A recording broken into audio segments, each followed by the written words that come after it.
How do you make money for nothing? The answer could be hiding in the 20 million tonnes of household waste we throw out every year. Sorry to bother you, before you throw that away, is there any chance I can have a quick chat to you about it? Sure. That's why entrepreneur Sarah Moore wants to get her hands on things before they hit the skip. I am a passionate buyer, maker and user of old stuff, and I've turned that passion into a money-making business. I turn old stuff into new stuff and sell it for a profit. Sarah's ready to sift through as many boots and bin bags as she needs to. Look at that absolute box of joy. These are just fantastic. In her search for tip treasure. We've got to be able to make something out of that, haven't we? And with some of the country's elite designers and makers, I've got a little something for you. Yeah, I thought you might. Oh, this is a hard one.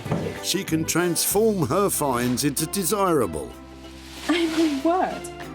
beautiful, valuable, Cha-ching. and hopefully saleable items. Well, I love this, so I would really like to have it. If Sarah is successful, then she can hand the profits back to the very people who had no idea there was cash to be made from their trash. That is incredible, isn't it?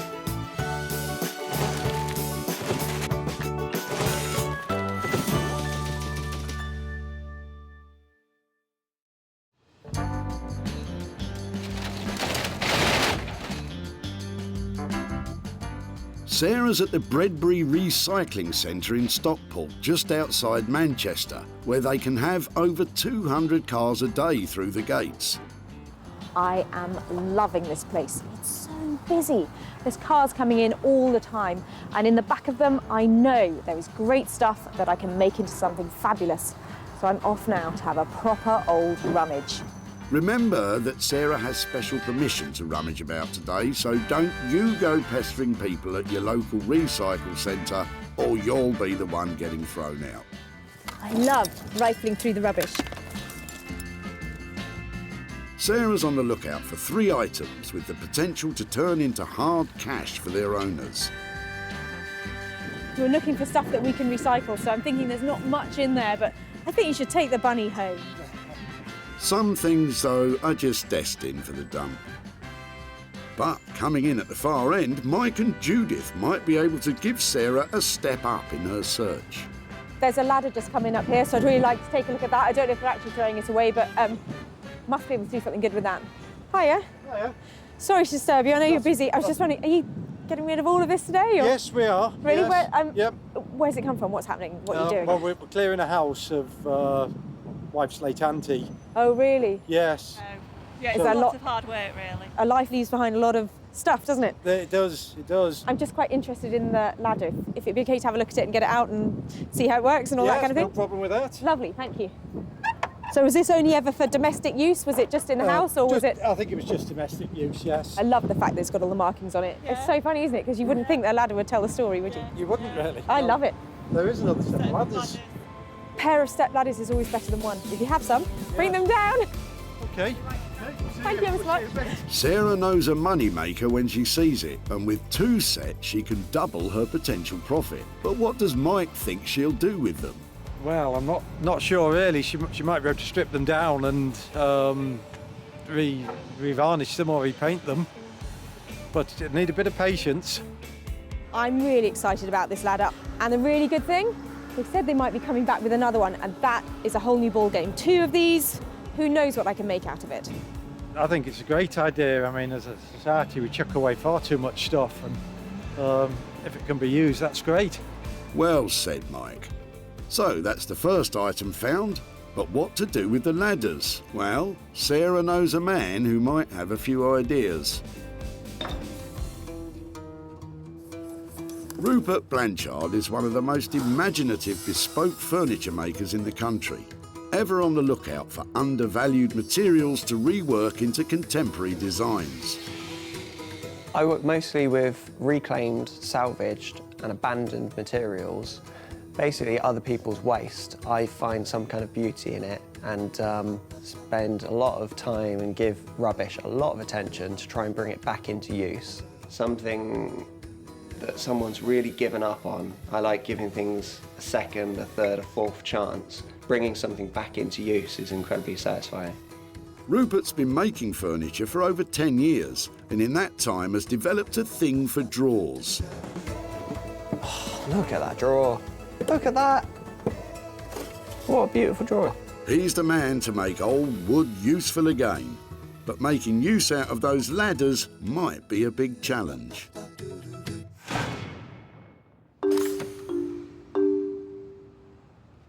Back at the dump, the cars just keep flooding in. There's too much going on. I can't keep on track of it all. With one item under her belt, Sarah's got a spring in her step and has now set her sights on Andrew's boot. I'm sorry to bother you when you're busy, but I was just wondering, we are looking for things that we might be able to make into other stuff. Yeah. Is there any chance I could, have a look and see if it's something? Are they very... Yeah. Oh, they're heavy, aren't they? Yeah.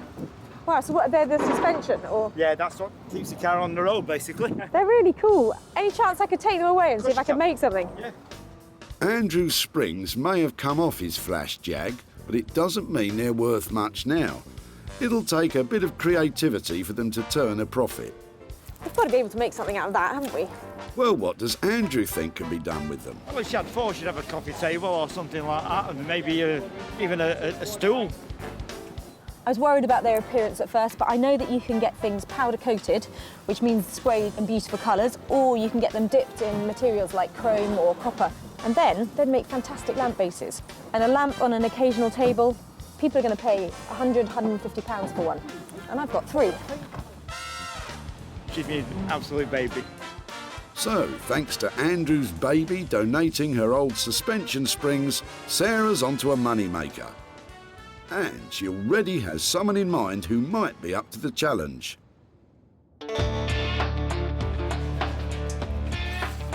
Bex Simon is one of the country's best artist blacksmiths, creating high-end interior furniture and bespoke metalwork commissions. She's a woman that can bang, grind and weld metal into money. Working with found objects is quite different from what we normally do, because we work with our clients and we produce designs and we work with them. So this is kind of like really freeing up the mind and seeing, what object we've got and how we can make it work into something really cool, modern and desirable. So it's going to be fun. It's going to be fun, is it? Something tells me those springs are going to give you more bother than they're worth. In the meantime, that's 2 items found that Sarah can offload onto her designer pals. But now she needs to find something she can sink her own teeth into. But with the day getting on, she seems to be grasping at straws. Well, sticks. See, that might be your next... The catapult. Your next candelabra or something on your dining table. You won't believe you could get a full tree in a car.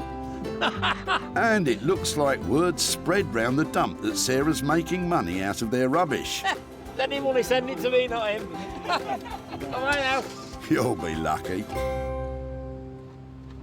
But what's this? Eagle-eyed Sarah might have just spotted her own personal project, because Eric could be throwing out just what she's been looking for. I'm really sorry to bother you. I can see you're busy. Yes. I'm just looking at your Monopoly sets. Can I have a quick look? They're my daughters originally. Oh my word, you've got hundreds of bits there. Yeah, hundreds of them, yeah. We're looking for things that we might be able to make into other stuff, and things like this would be lovely to get hold of and see if we could do something with. Yeah. Would you mind? No, I wouldn't mind at all. And No, I'd rather somebody else have them.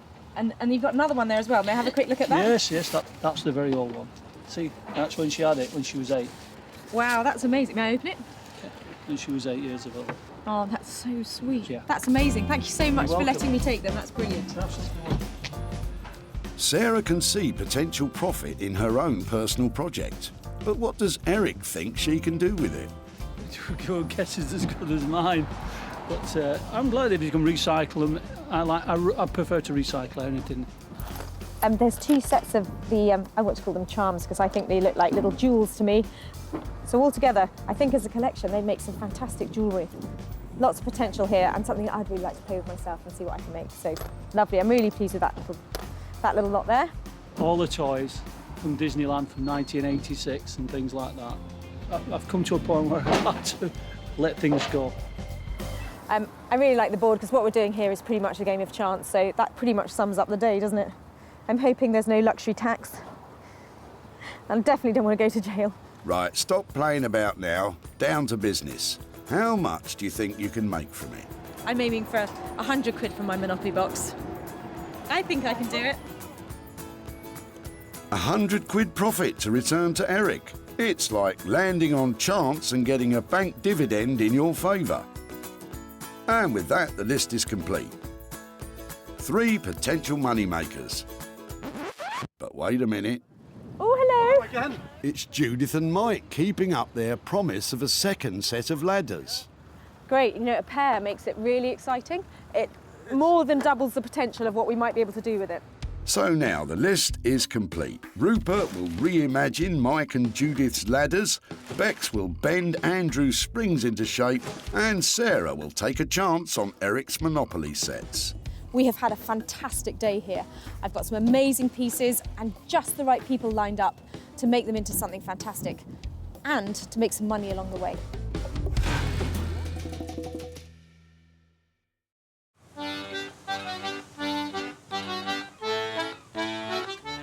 In the southeast corner of England, Margate was once famous for fish and chips and getting sand in your ice cream. But now,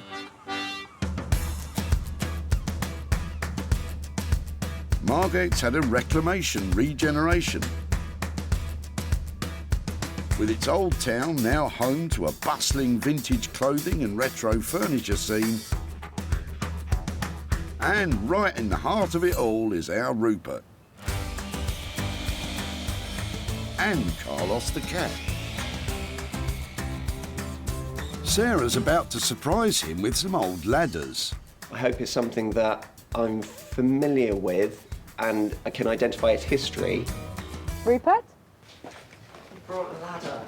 do you like a ladder? You brought Wow Years ladders. How could these end up going to landfill?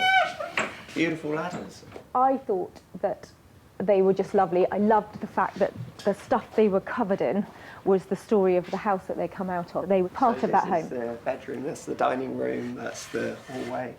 Is there anything particular you want me to play with, or am I allowed to just go wild with these two? So I'm seeing maybe a couple of pieces. Do you think that's the direction to go?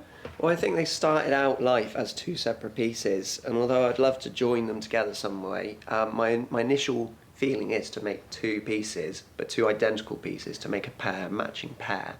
Perhaps one of the ideas is to make a metamorphic chair, which is a kind of chair that they used to use in little studies and libraries and places where they didn't have room for both a ladder and a chair. But somehow I'd like to bring another element into it. So chairs that flip around, they turn into ladders, they flip around again, they turn into a coffee table. Maybe there's some way that the 2 matching elements can lock together and become something new. Rupert's transformer chair is more commonly known as library steps. First built in the early 19th century as a space saver, they could be used as little stairs to reach topmost bookshelves in libraries, whilst doubling as domestic furniture. But the question is, how much is it going to cost to construct? There's got to be somewhere around a couple of £100 per item to design and produce the final piece. But we kind of have to see if you're what we can do once we've deconstructed it. We learn more, and you have a better idea about what the final outcome will be. At that price, I've got real potential of making some money for those people and surprising them with some worthy, proper chunk of cash, and that would be just the best outcome. We'll give it a good go. All right.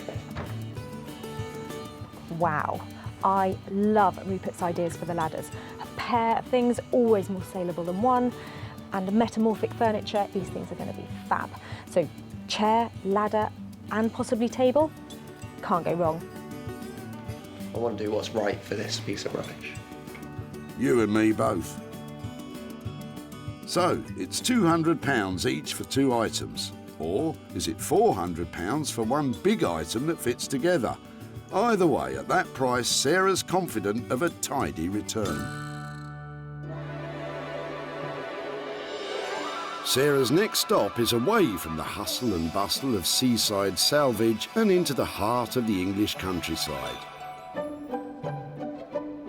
Tucked away in amongst the quaint villages is the place where metal goes to die.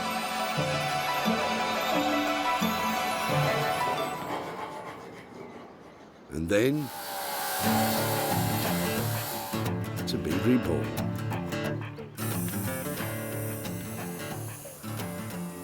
Sarah's ready to surprise Bex with the suspension springs from Andrew's Jag to see if she can, something to do with lighting. I'm really looking forward to seeing what Sarah's going to bring today. Probably something really strange. So, yeah, I'm looking forward to having a look. I don't know what it's going to be and that, but I guess that's part of the challenge. So, yeah, looking forward to seeing what it is.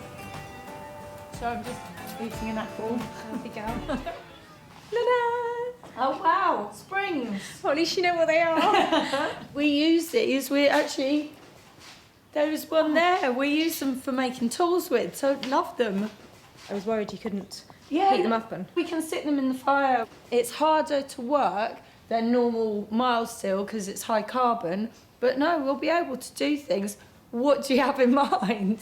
If they melted and were all really like fluid columns, we might be able to make some lamp bases out of them. Oh, okay. Unravelling it and stretching it out into a longer line.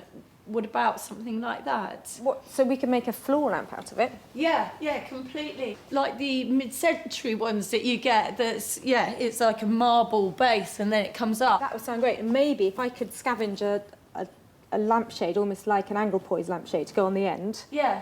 That might work. Perfect. Sounds good.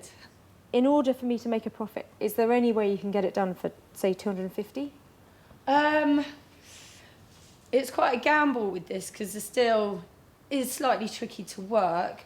So what I can say is we could do £250 worth of work and see, try to do at least one and see where we get with that. And obviously if it's quite smooth running, no burns, then we can attempt to do another one. Great, I'll leave you to get on with it. If you can make one, I'd be really pleased. More than one, that would be excellent. Okay, perfect. Leave it with me. See you later. Bye. Finish my apple now. Sarah's putting Bex under an awful lot of pressure. Wish me luck. If Bex can get it done for 250 or under, Sarah's on track to make a chunk of money.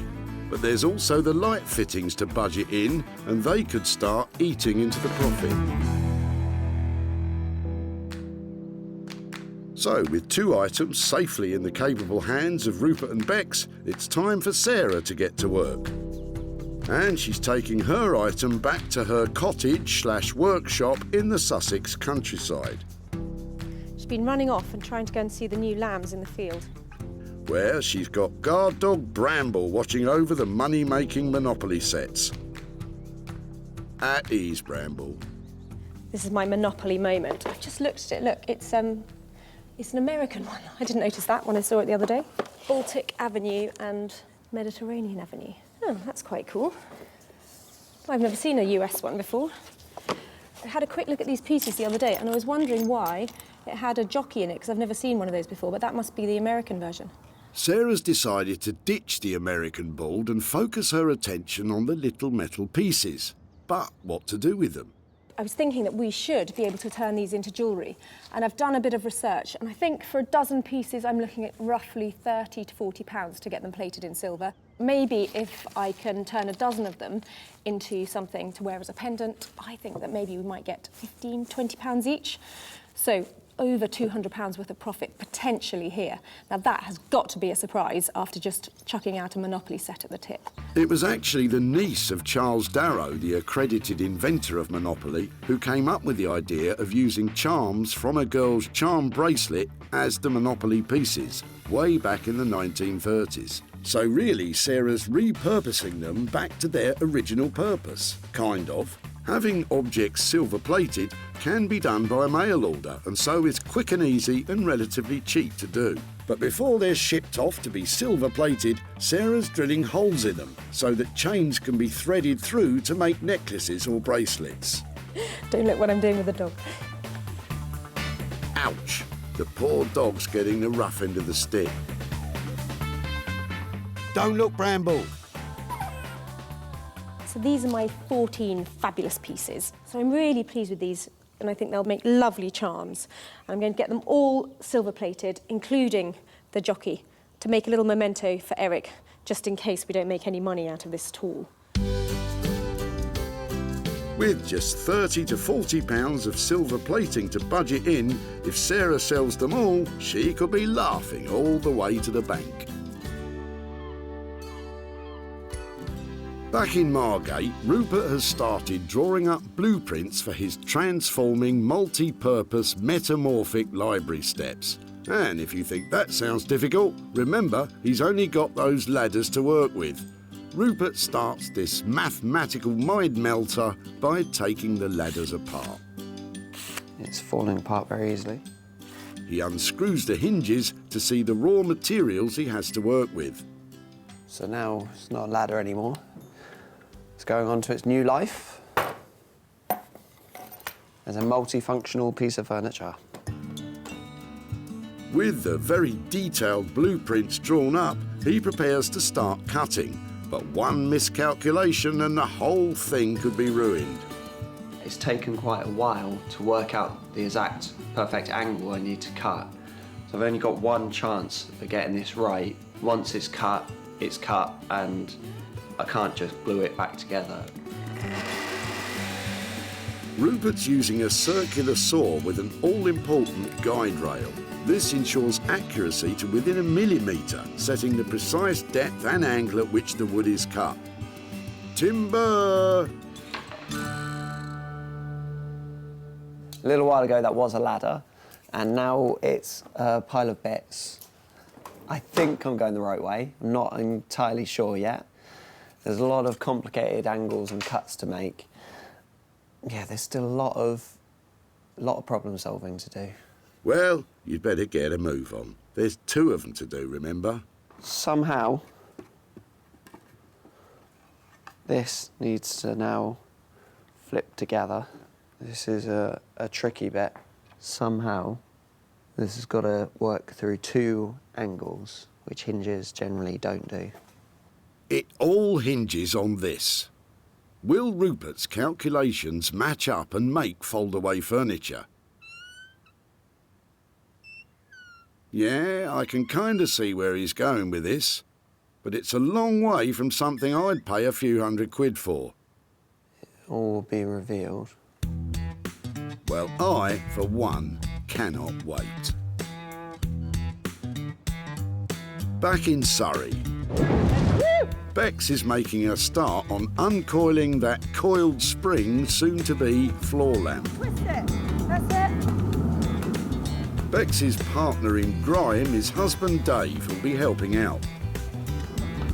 To make it malleable, they have to heat it in a furnace to 2,000 degrees Fahrenheit. Then they have to gradually beat out the bends on the end of an anvil. It's just really awkward, the shape, isn't it? They only have a short window before the spring needs to be heated again, and again, and again.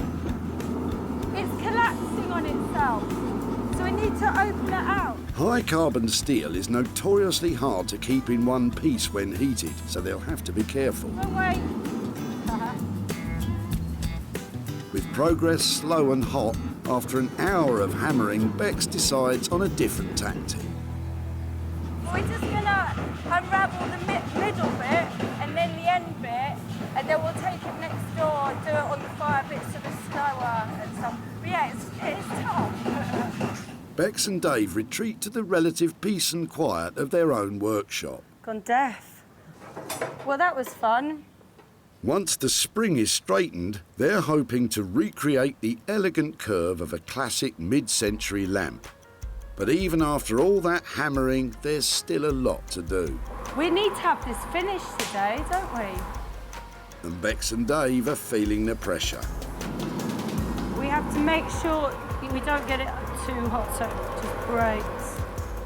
And just as they're making some progress, the spring has snapped.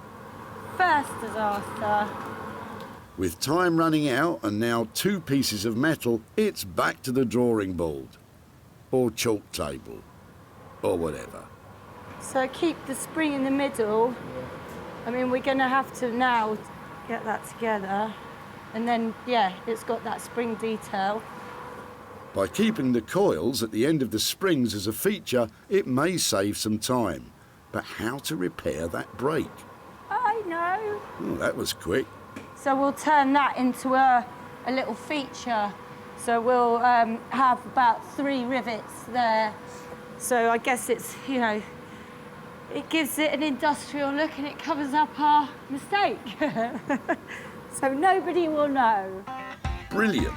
But before Bex can rivet the pieces together, there's still an awful lot of unravelling to do.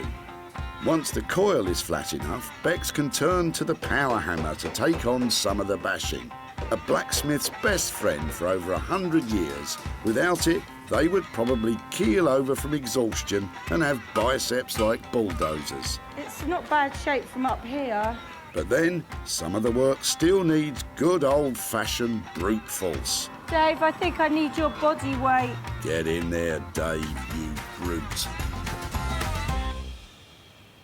After a whole morning of unravelling, Bex and Dave are spent. With still a lot to do, they decide to tackle the rest in the morning after a well-deserved rest.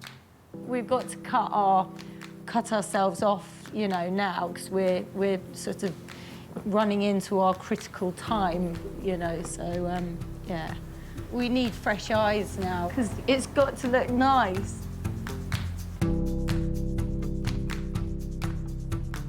Back at the barn, Sarah's been eagerly awaiting the return of her Monopoly pieces. Bramble? I've got posts. Look, this one's for you. Come on. Sarah didn't use the Monopoly boards, but sent the pieces off in the post to a specialist silver plating firm, who hopefully have made them sparkle. I've got my Monopoly bits. I'm really excited about these. I've asked for them to be really well dipped in silver, so they should look shiny. In the end, Sarah spent £65 silver plating all 14 pieces, but that's still less than a £5 a head. Oh, wow. Or hat, I suppose. Look at them. Look. Luckily, they look $1 million. Now that's cute. Look at the Scotty dog. And they are so shiny. They've been dipped and finished really well. Is that it? Last boot. I think they look great. Question is, how much can I sell them for? Sarah's attaching metal hoops to the pre-drilled holes, which a chain or bracelet can then easily be threaded through. I think they look really good. So I'm hoping that people buy at least one to hang as a necklace, but you could get loads and put them on a bracelet. But I'm going to price them individually. Because Sarah's going to give the little jockey charm back to Eric, she has 13 pieces to try to make a profit on.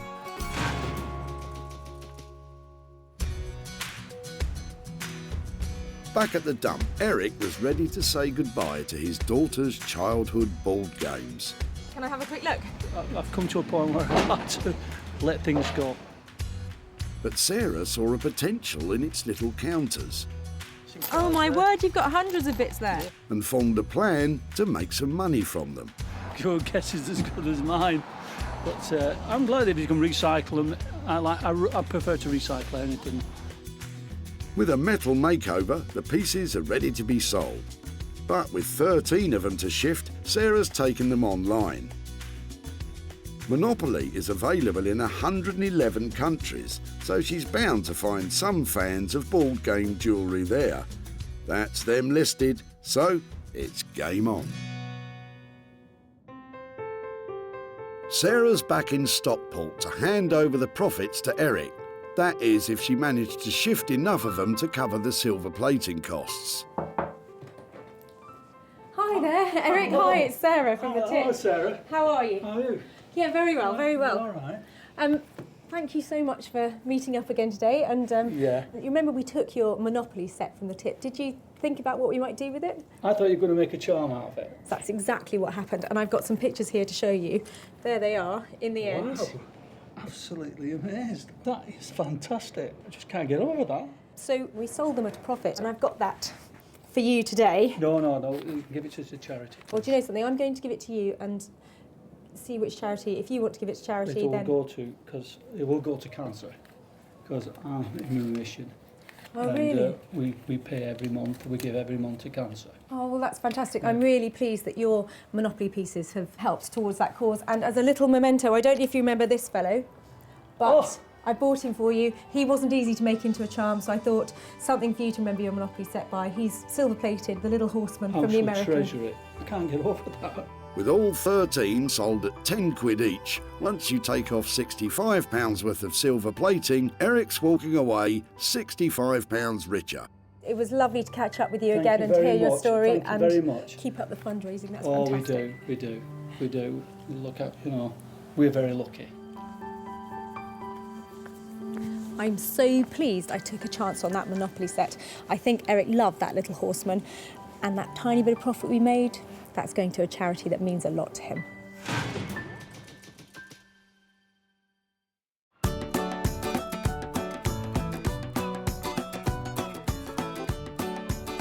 So, Sarah's back in Margate to see how Rupert's got on with his Metamorphic furniture.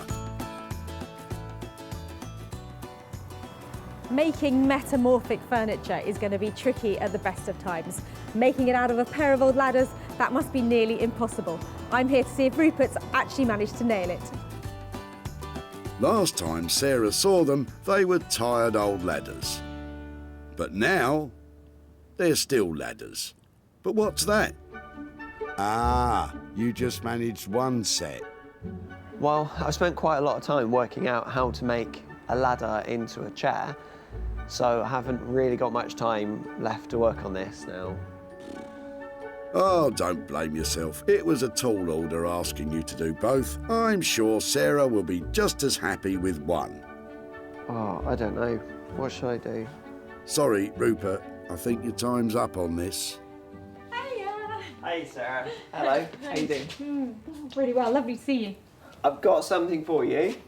I've only got half of what I wanted to get ready for you, but this is it. Oh, wow. Oh, yeah, I can still see a ladder and a chair. This one was weird, but it's taken so much experimentation to get it right. I have run out of time this time, I'm afraid. But you know the way I work, I like to use exactly what you gave me, and with this one I added a couple more screws, and literally I've got one piece of ladder left. That's what you get when you have Rupert Blanchard. You get nothing left. I added the arms from the metal rail. If you remember, on the top of the ladder there was a metal rail. Does it actually work? Does it metamorphosize? It does, yeah. Shall I flip it over for you? Definitely. Who would have believed it? It's incredible. Well, he is a designer with a lot of fantastic ideas. But one instead of two means less profit. Let's hope he won't be budgeting in all that thinking time too. At the end of our creative chat, when we were sort of going for this metamorphic stuff, we said it was probably a couple of £100 per ladder. I know you haven't done the other one. Are we looking at 200 quid for this, or is it a bit more?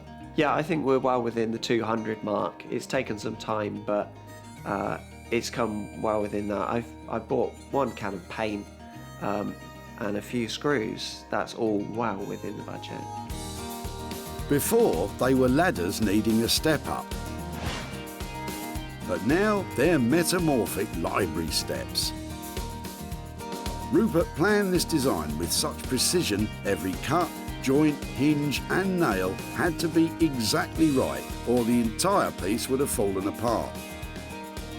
The modern yellow midsection ties together the piece's two functions while keeping the paint splatter effect to tell the story of Mike and Judith's Magnolia moment. It's amazing. But will someone pay more than 200 quid for it?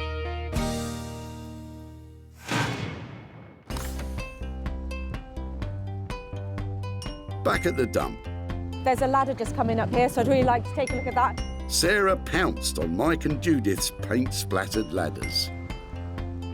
Some terracotta in it, yeah. Yeah, look. Terracotta. And when a second set turned up, she knew they had the potential to turn them into something special. She might be able to strip them down and revarnish them, but it need a bit of patience. And although Rupert only managed one set of library steps, they were brilliant. Sarah invited one of London's top retro design furniture dealers in to see if it would be something that would sell in his shop. And It won't fly out the door, but someone's going to love it. he bought it. Sarah is back in Stockport to hand over the profit to Mike and Judith. Hi there. Hi. Lovely to see you again. Yes, you too. How are you? Yes, oh, we're fine. Nice to see you. And you, Yes. lovely day, isn't it? It is. I've got a bit of an update about the ladders that you dropped off. So I've got some pictures and things to show you. In the end, we actually ended up only using one because they were quite tricky to work with. We have a fantastic maker called Rupert Blanchard, and he was really enthusiastic about them, had a few different ideas, but in the end, he transformed them into... It's a chair. But it's not only a chair, it's actually a metamorphic chair. So it changes from substantial sitting piece back into a step ladder again. Oh, that's fantastic. That's really clever. And we've actually sold it as well. We managed to make £100 profit on Wow. it. And that £100 is for you. Well, that's Thank you very fantastic. much, That's yeah. unbelievable. Any ideas what you might do with £100? Well, it was my late aunt's ladder, and she had lots of charities that were very close to her heart, so it might go to one of those, or we could treat the family to a drink in a... And a curry. Well, thank you ever so much for letting me come back and show you Yes. what happened, and I hope you enjoy spending your money. Thank That was lovely. You will do it right. Okay. Take care, okay, Thanks very bye-bye. much. Spending on costs and materials transforming Mike and Judith's ladder came in at £200. The Metamorphic chair sold for £300, meaning Mike and Judith are stepping out with £100 profit.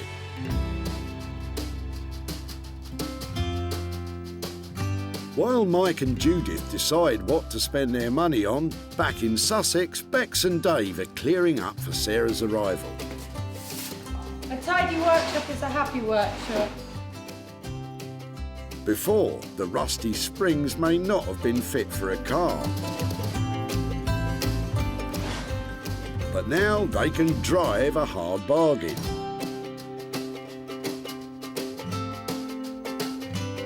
The elegant curve of the overhanging lamp is balanced at the base with polished concrete weighed precisely to keep the structure stable. Bex has added details mirroring the spring's original shape to hold the cable flex onto the frame, and the metal is finished with jade oil to reduce tarnishing. All in all, it's as far away from its original use as you could imagine. I hear Sarah's on her way, so I'm very keen to find out what she thinks of it, so fingers crossed. Well, because we've worked our guts out on this one, we'll probably go, yeah. Yeah. Hello. Hello. Hiya. Hi. How you doing? Where is it then? Oh my word. It's fantastic. I love it. Can I touch it? Yeah. Well, you touch it. I'm too scared. You do. Come on, it won't break. Again, give it a wobble. It's not lost its spring at all. How about you? No, well, I'm really pleased with it now. I love the fact it's still got that reference to where it came from. Yeah, exactly. And up here, that is really sweet. Yeah. Amazing. And this bit. Do you think you'll be able to sell it? Do you think it's a nice, a nice product? Definitely, Yeah. definitely. Yeah.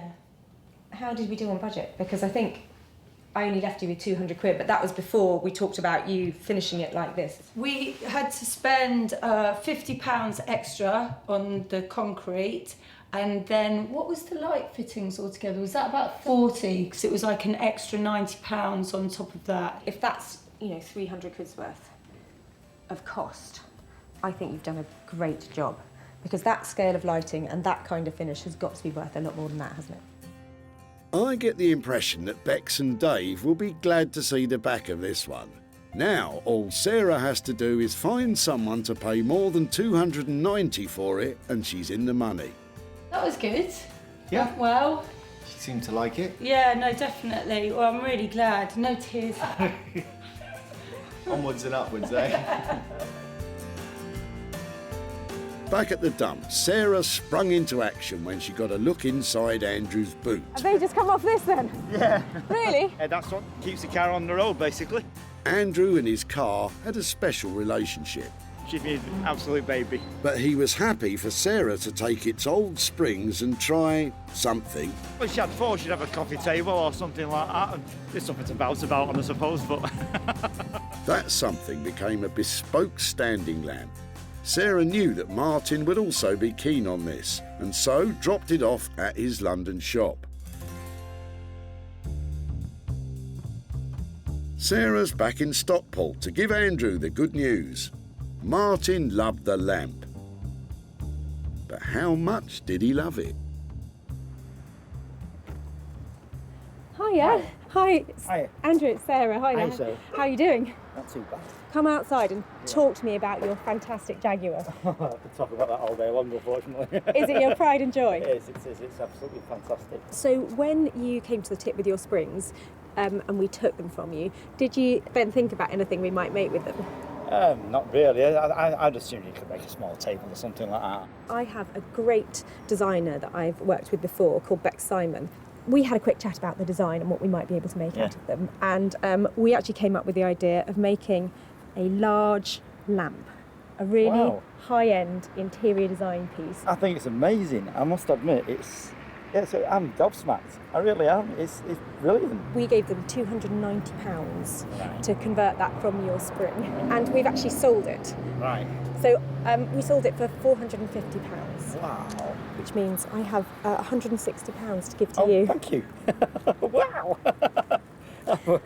That's not bad for now, is it? So have you got any ideas about what you might spend 160 quid on? I'm going to take the family out for a meal. Lovely. That's so nice. £290 was spent on work and materials, transforming the springs to a standing lamp. It sold for £450, meaning Andrew is cruising off with the £160 profit. Every item saved from the tip has turned a profit. From the paint-spattered ladders, now a terrific transforming chair, to the old car suspension springs reworked as a stunning contemporary lamp. And silver plating the Monopoly pieces was a chance worth taking. It is such a good feeling. There's all that rummaging and then the designing and the selling, but the icing on the cake is the look on people's faces when you hand them over money for nothing.